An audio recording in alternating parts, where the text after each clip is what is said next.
From the Watson Institute at Brown University, this is Trending Globally. I'm Sarah Baldwin. Remember when talking about the weather was boring? Not so anymore. We move on now to the Dixie Fire in Northern California. We start with these catastrophic floods in Europe. An unending deluge tore through communities in Middle Tennessee. Heat warnings for 23 million people.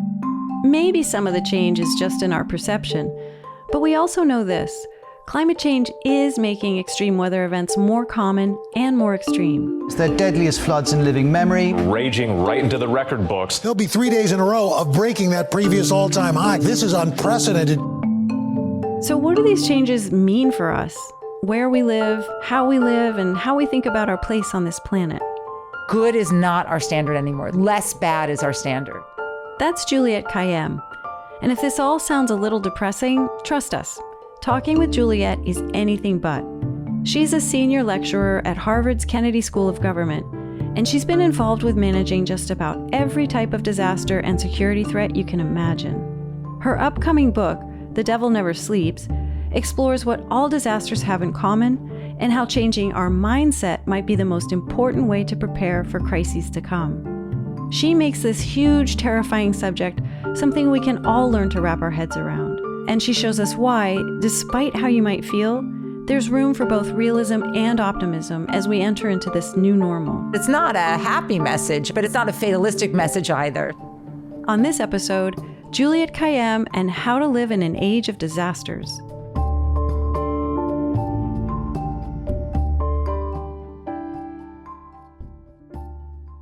Juliette's career didn't start in disaster management. Or maybe it did, but not in the way you're thinking. So my career didn't start off this way. So it started off in counterterrorism, and I was a lawyer. She worked under President Obama in the Department of Homeland Security. But in 2005, her interests started to change. With Hurricane Katrina, when those of us who sort of been focused on Homeland Security realized, okay, we've stopped 19 guys from getting on 4 airplanes, but you can't save an American city from drowning.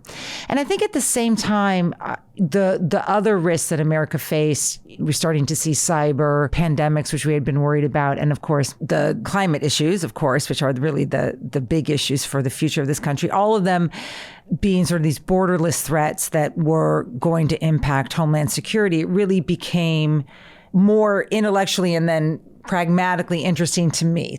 Juliette found herself drawn to the particular challenges of managing disasters on the ground.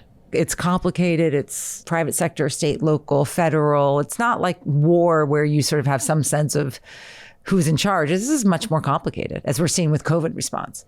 Even more specifically, she likes thinking about a disaster's aftermath.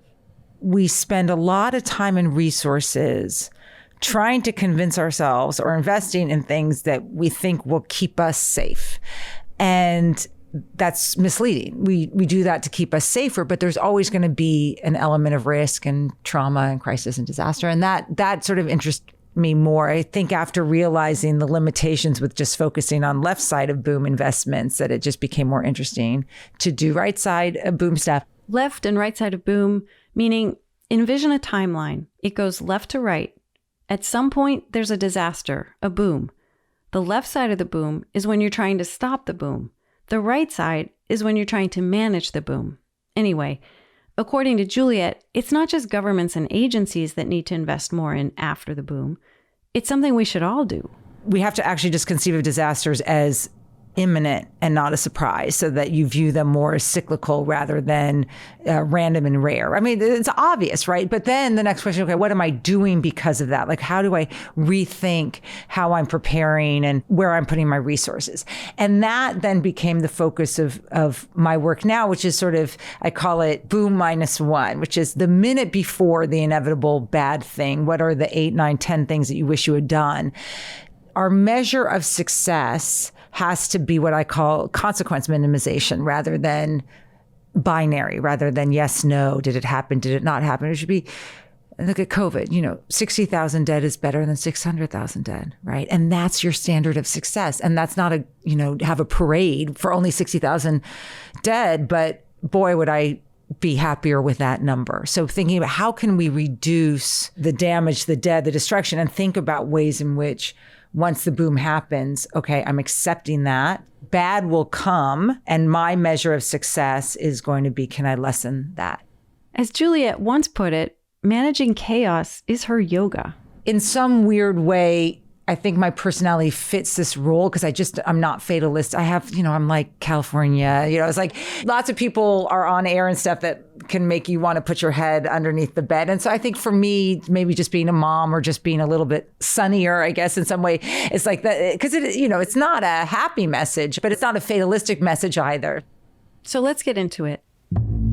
According to Juliette, one issue that we as a society and many of us as individuals face is that we spend too much time thinking about and preparing for the last disaster.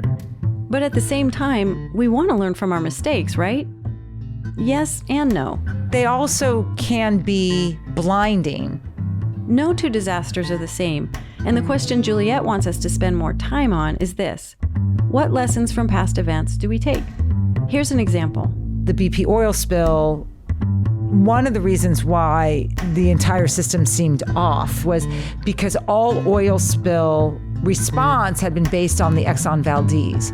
The Exxon Valdez was an oil tanker that spilled 11 million gallons of oil off the coast of Alaska in 1989. It's not only the worst oil spill in U.S. history, it's by far the largest. Officials say a small amount of oil still seeps from the holes in the ship, and containment booms around the vessel are not stopping it completely. You had a ship, you had a limited amount of oil, you had one state, you had no population barely in that state. The BP oil spill wasn't from a tanker, though. It was from an offshore drilling rig. An open spigot of oil. And it spewed 200 million gallons of crude oil into the ocean for almost 3 months as BP worked to seal the ruptured wellhead. At this point, is that oil in danger now of escaping into the sea? That is correct. That oil will be released in the water now.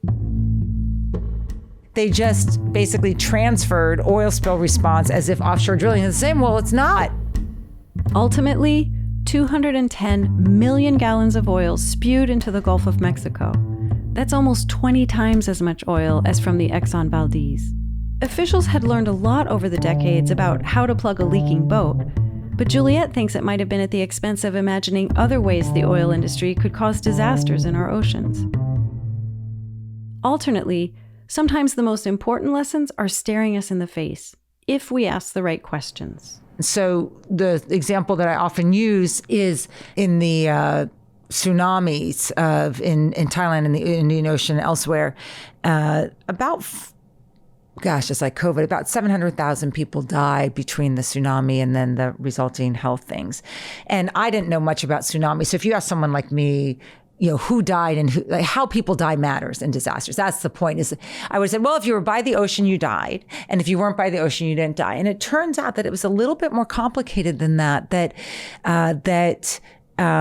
there were populations that understood, older populations, people who lived by the sea. So compared to tourists and others who got eviscerated or new immigrants who got eviscerated, who had told each other the lessons of tsunamis, which is when the water recedes, run for the hills.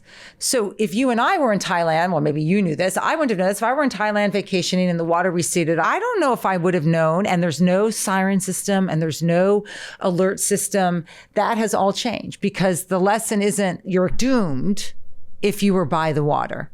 In other words, you would have had time and lots of people survived. It was the people who either stayed or went deeper in.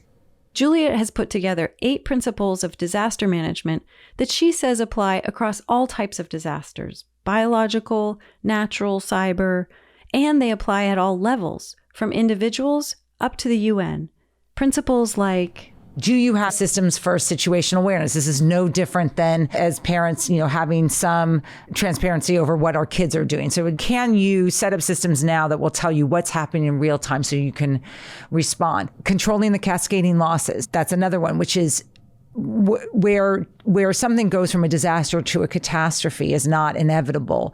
There is a moment after the boom when the disaster probably could have been contained.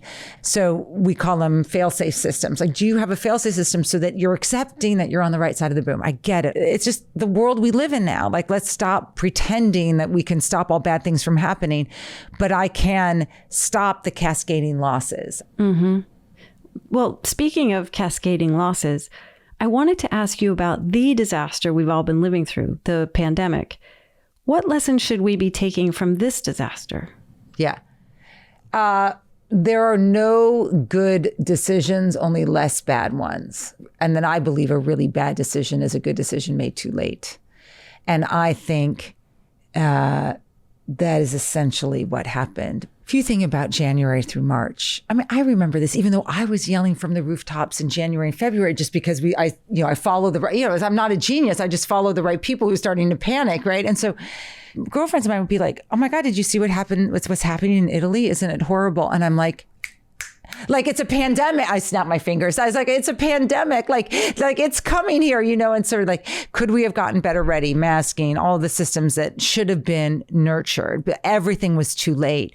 And now, honestly, so that this will be nonpartisan or bipartisan criticism, what took so long for Biden to do these mandates? I don't understand it. I don't understand why we don't have a vaccination rule for flying. Not because flying is unsafe. I'm flying again. I feel pretty safe with a mask and 95. It's because you simply want to make a statement that there's acceptable and unacceptable behavior. No serious employer isn't going to require 100% vaccine because they can't afford it with their health insurance. They can't afford. Think about airlines that are now, and this is proof that the mandates are working. United has now 98% or 99% vaccinated. So I say the decisions made too late can also be harmful. So it's kind of another way of saying that is be bold. Yeah. And unpopular. Be bold and unpopular because there's a well-paid, well-financed ideological movement in our country to continue COVID. There's just no other way of thinking about this right-wing radio, right-wing media, even members of the GOP. So I think it's not just being bold, it is pushing back more aggressively and creating shame and humiliation. Either you fly or you don't fly. Either you have a job or you don't have a job. Either you get to hear Bruce Springsteen or you don't, right? I've gotten 2 wedding invitations where you have to upload your vaccine card and it's non-negotiable. I mean, the bride and groom simply say, if you're not vaccinated, they're both from purple states, is if you're not vaccinated, we hope to celebrate with you at another time. It's like not negotiable. I love it. I do want to talk about natural disasters. Yeah. So when you think about them, forest fires, hurricanes, cyclones, flooding, even drought, I guess we could call a natural disaster. Do you think of them differently than the way you think about the pandemic? In Homeland Security, we talk about all hazards. So you don't want to get too specialized because these crises tend to have similar things. I mean, I think the cyber attack on Colonial is a perfect example, right? So all the super squirrely cyber people are like talking about ransomware, whatever. And someone like me just says, all I see is a, energy distribution system that's not running. You can tell me the reason for it for any reason. All I see is a company that, I don't care what their cyber networks were, like it had no options but to turn off. That's not a very sophisticated system. So part of my push to get everyone to start to think about right of boom planning is, assume breach. Climate change, however, brings up some different issues. That's because while any given weather event is unpredictable, we do know that our way of living, is going to make more booms happen. We have to be putting all hands on deck on both the right side and the left side of the boom. People like me need people who are thinking about mitigation to succeed. But until they do, you need people like me. For a while in the environmental movement, I don't know if you remember this, but like in the 80s or 90s, groups strategically would not speak of consequence management or disaster management because they didn't like the defeatism, but we have to view them as simultaneous. And I think that climate change, whether it's, it's how we build and where we build to the kind of infrastructure that we're invested in to layer defenses, essentially. So think about paradise. Who survived in paradise? It was the people who had built homes that didn't have things around it that could burn. It was because they had built extra lanes to get out of their cul-de-sacs. And also those who had invested in deforestation, despite the fact that most of them moved there because of the forest, right? Well, those 3 things combined were the difference between life and death. You have these moments where, you go from an emergency And all these have technical meanings. You go from an emergency to a crisis to a disaster to a catastrophe in just 2 or 3 decisions. Because as I said, like, we tend to think about disasters as binary. Did they happen or didn't they? And it's like they're really much more complicated than that. What do you say to someone who says, I don't live near forests, I don't care, or I don't live near the coast? Why don't people just move? Or why don't people not move there? What is the answer to that? So, I mean, I think in some ways, part of it is when they went there, the challenges were not there. So it is, I mean, part of it is, in fairness to them, we as a government, as a society, we have to manage their retreat, right? So this is called managed retreat. How do you help people abandon where they are because of the reality, right? And I would be much more forceful on this. So this is where I say policy can really change things. I think our disaster management system in this country is absurd. I think the idea that something bad happens to you and as a government, I am sort of obligated to pay you to build exactly the same is absurd, because that's the belief that disasters are random and rare. So there's that idea that the geography of climate threats has changed and we should help people to relocate. But there's another reason this matters for us all, one that isn't based on altruism. The other is the crisis of our climate will leave no one untouched at this stage because it's going to impact food supply and water supply. So do you eat? My answer to that person is, do you eat, right? And think about these minor panics that we've had just because of COVID, toilet paper, whatever else, chicken for a little bit. I mean, imagine if we cannot grow crops to the extent we thought we could. We can. I mean, you don't have to imagine it, right? So this is going to impact so many aspects of our supply chain that it is relevant to everyone. I wanted to ask you now more generally how we're doing. Have there been any major innovations in disaster preparedness or relief over the past, say, 30 years? I read this incredible thing. You said that from 2004 to 2014, there were $88 billion disasters, which caused $623 billion in damages. So are we not getting any better, or is this just inevitably getting worse? No, I think we are getting better. I think there's a couple things. I think our acknowledgement of it as an issue has gotten better. We succeeded in getting the next generation to realize this was theirs, right? I mean, this is their Cold War. This is their existential crisis. If you talk to kids today, and the polling confirms it, this is the only thing they think about. How will we live? Should we live? Should we have babies? Where should we live? I also think, and this is where I'm not, public sector good, private sector bad. I do a lot of work in the corporate world and a lot of advising, but I also do investing in startups and stuff. The green energy economy, the way people are utilizing science for scale to try to be better about both stopping disasters from happening and then responding. I mean, we're going to be able to give communities, I grew up in LA, some amount of notice of an earthquake. Well, that was unimaginable 30 years ago, right? So technology is helping in terms of communication and personal preparedness. People, I think, are more cognizant of the need to sort of take care of themselves and stuff like that. But yeah, the damage will continue. So here's the thing, though, is like 10 Category 5 hurricanes in a row is, of course, bad news. But if you just look at what happened to New Orleans this hurricane season, the levees held. That means we did something right between 2005 and now. So we have the capacity to do it. Even in her way of being, Juliette is modeling an innovation, a change in how people in her field communicate with the public. I think my industry, especially in counterterrorism, when I started off in that, got their kicks out of being gloom and doom. I'm special and I'm scary I deal in a scary world and you don't want to have to deal with that. But the other is, I think that they sort of liked, that you sort of protect your expertise. And it just seems to me like, just given the way disasters are now, that you just really can't do that anymore, because each of us has the capacity to protect ourselves and to think about how we can minimize the consequences. So yeah, it's meant to be empowering, because what's the other alternative? You're either a denialist, which I'm clearly not, or you have no hope. So I want to end with a question that's a little smaller in scale. What can I do as an individual to be better prepared for the next disaster? So it's a great question. And so, I mean, first of all, you may already be halfway there, which is the first chapter is called Get Your Head Around It. I mean, so part of it is getting people to get to the right side of the boom so they sort of understand what the consequences are. So the main things are communication or communication strategies. So if you're thinking about your home, and I know this in terms of family unification after disasters, it's the only thing that really animates people is where are my kids? That's all that matters. Where are my kids?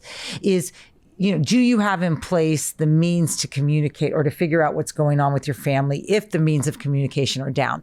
So, and you can use kids anyway, like your people, right? Your people, that's a great, or dogs and pets are key. So if the dog or cat is essential to your well-being, have a plan for it, right? Do you have a crate ready? Do you have food ready? All the things. So then the second is the sort of personal preparedness, which is what does it mean to be personally prepared? So here's the numbers that you care about. So if you have a family of 5, 1 gallon water per person per day for 3 days. So 15 gallons of water. Right now, I've just told you something you don't know. Let me assume the water goes down. It's likely not going to go down for longer than 3 days. And if it did, there would be a backup system that comes into place. But let's say for 3 days, I want my life to be comfortable. I don't want to be begging. I want to relieve public resources. So that's one translation is if you have a family of 5, do you have 15 gallons of water in your basement? That's one run to Target, right? Or 7-Eleven. I mean, 15 gallons is, 3 big ones or, it's not a lot. You can survive pretty far on water. Another area that I think that people should focus on is what I call single points of failure. Is there something in your system or with your people that if that thing goes down, all else falters? So because when we build systems, we want to avoid single points of failure. If you have a single point of failure, make a redundancy of it. So, think about it in terms of you don't have a single key to your house door. There are things like that of which you want to make sure that if the system goes down, right, or if something doesn't work, you don't want everything to be dependent on just one thing, but you want to sort of have it layered. So think through your planning. Well, so one of the tabletops that we often do, tabletops are exercises that people in my space do is, we'll bring a governor's office in and they'll all think that they're all ready, whatever. And in one instance, just given the nature of politics, they had not invited the lieutenant governor.